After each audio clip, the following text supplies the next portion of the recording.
Hello, friends and family. It's a beautiful day here in East Tennessee. It's late December. It's 70 plus degrees and sunny.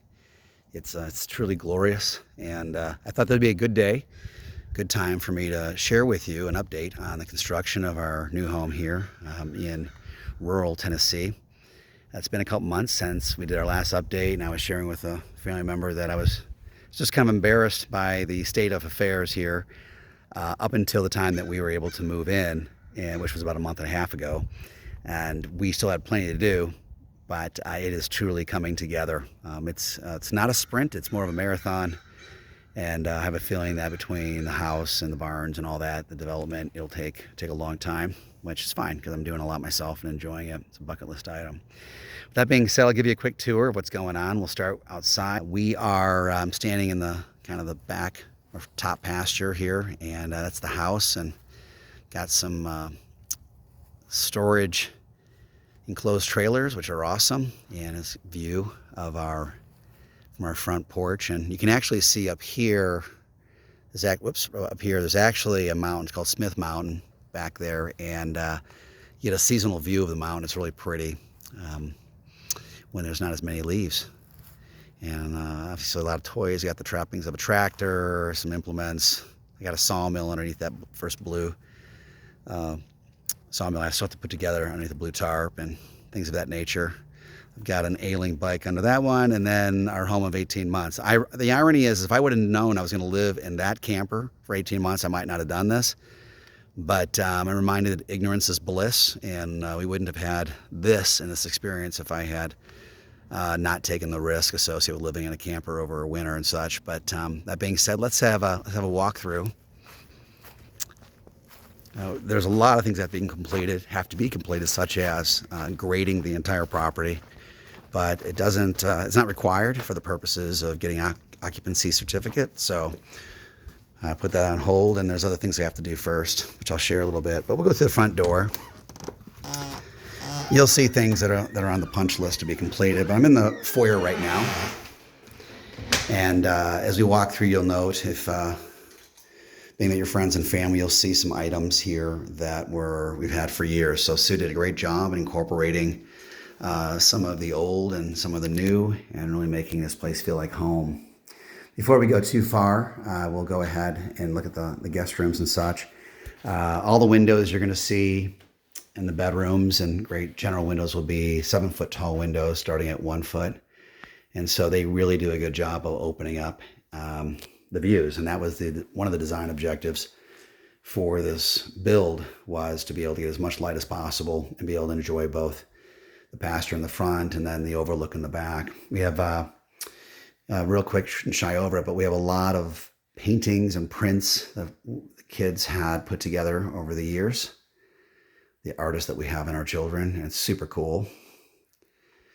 We have walk-in closets in all the rooms, 5 by 5 or so.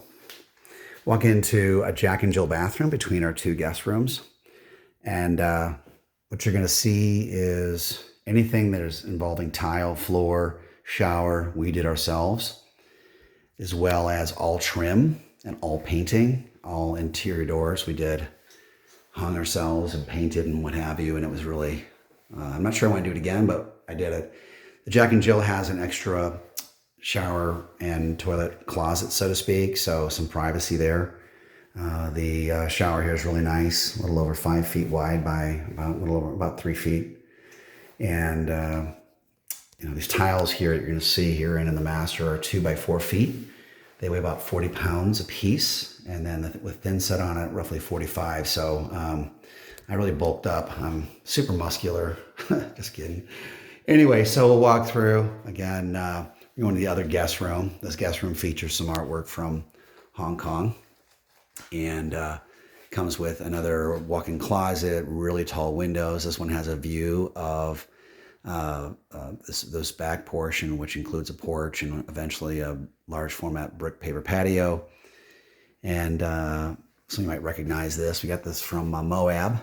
It's a really interesting picture.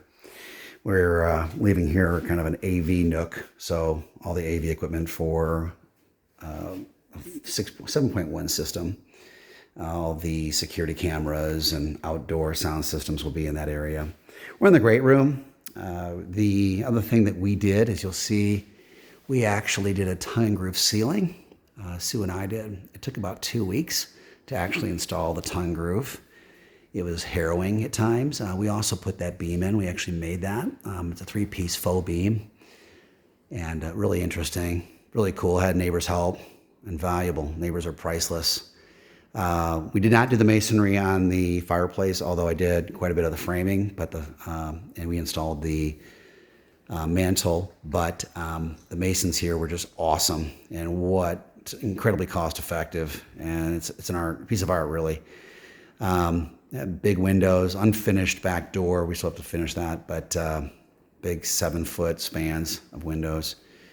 This is the dining room. One of the things I like about this house is that while it's a great open space, it also has some areas that are sort of off the beaten path and get some privacy. This one actually is our dining room, and that window is 9 feet wide by 7 feet tall. It has, so this table here can seat comfortably 8 people. And so it's a good sized space. We may actually build a round table because we might be able to get a few more folks around that versus a rectangular one. This is the kitchen. I'm backing up here a little bit. These cabinets, interesting point, they're all made with 1 horsepower. It's made by the Amish, and they have 1 horse that spins a wheel all day that makes the saws work and what have you. So all the technology that went into making these cabinets has been around for hundreds of years. And it's pretty good quality, very solid, and very unique. We have under cabinet lighting. We'll also have in cabinet lighting. And I still have to do all of the molding. I have the molding, just haven't installed at the top of the cabinets. Going around to here, I have to point out Susan's bougie coffee maker. It's really nice. Ground beans. It's really, really special. We're doing tile back here. We just haven't gotten to that yet, and there'll be a pot filler. We have a pantry. Everyone's got to have a walk-in pantry. I should not show you all the bottles of spirits, but next on the depth chart of things I have to complete is I'm actually doing a pantry in here, which will feature about a 15-inch deep lower cabinets with shelves and an appliance tower that'll go from the floor to the ceiling, so all of Susan's commonly used appliances can be put in that area and organized. Likely butcher block countertops, and then 12-inch deep cabinets all around with some under cabinet lighting. So Sue's eager to get that done. I got to get on it. That'll be very short in terms of working on it. The cabinets will all be painted the same colors, which you see in here. Before we go see the master part of the room, the home, this is the office. This, among other rooms, all have these pocket doors.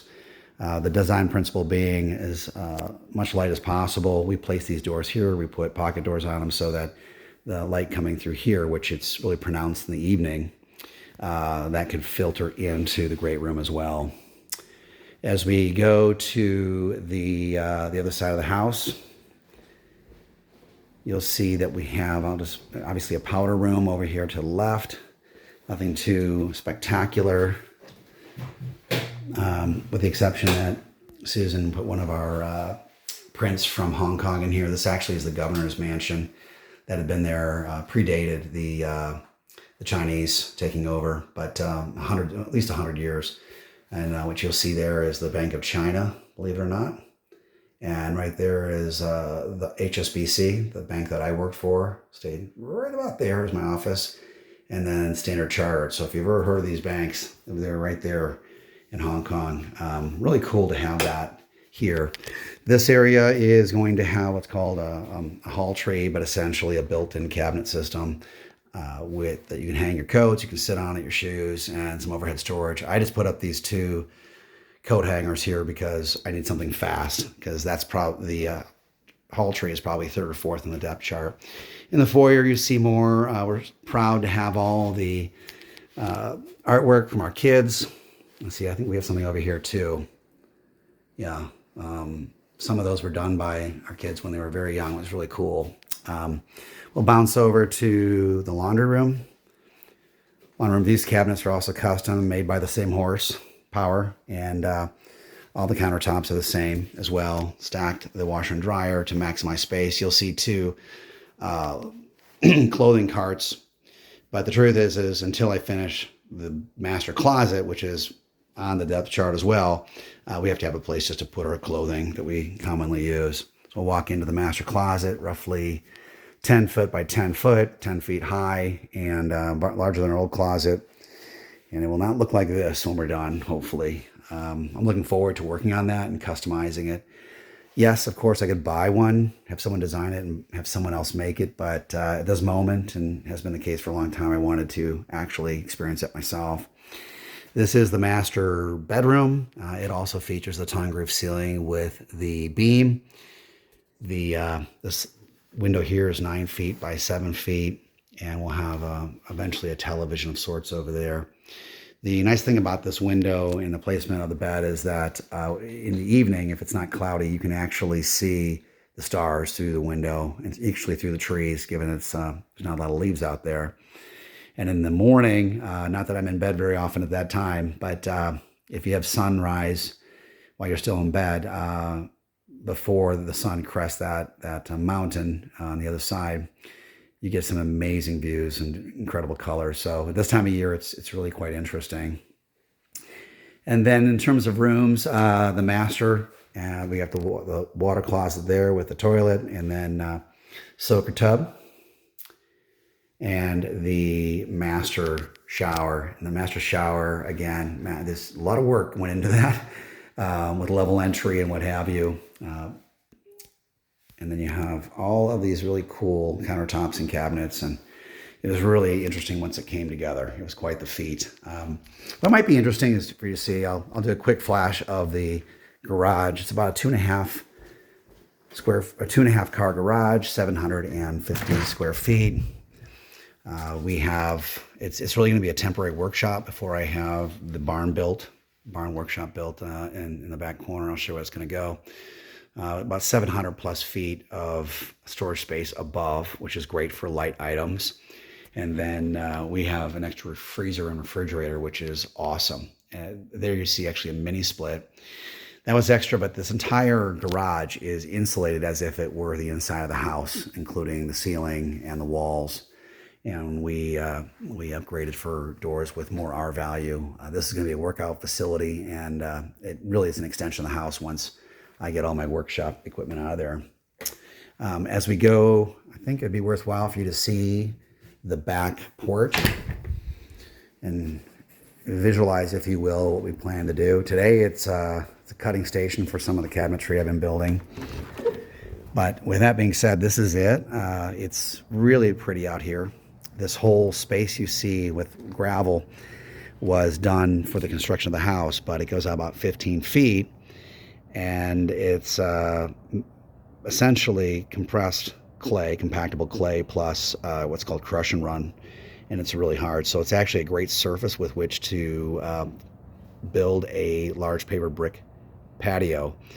And so I've done it before. I'm looking forward to doing it again. It's a lot of hard work, but it usually will last for years and really adds, if you will, square footage for entertainment space, and that goes all the way around the house. On the far side, we have ATV parking. So if you have a side-by-side and want to visit, it's a great place to park your motorcycles or your side-by-sides. And it's just going to be a really nice view. This is a lot of work out here yet to be done. A lot of dead wood, fallen trees that I have to clean up. But it's not the top priority at the moment, as you can imagine. Basically, doing anything my beautiful bride tells me to do is more important than cleaning up shrubs at this moment. And so that's kind of an overview of the house. We'll do one last thing. We'll take a look at the front from the office here, but just to give you a sense, the idea really is over here on the other side of the trailer in the corner, we're going to put our barn and workshop. And then over here, where you kind of see some of that dirt, that's going to be an equipment shed, so we can park our tractor and other things underneath it and try to get it out of the elements.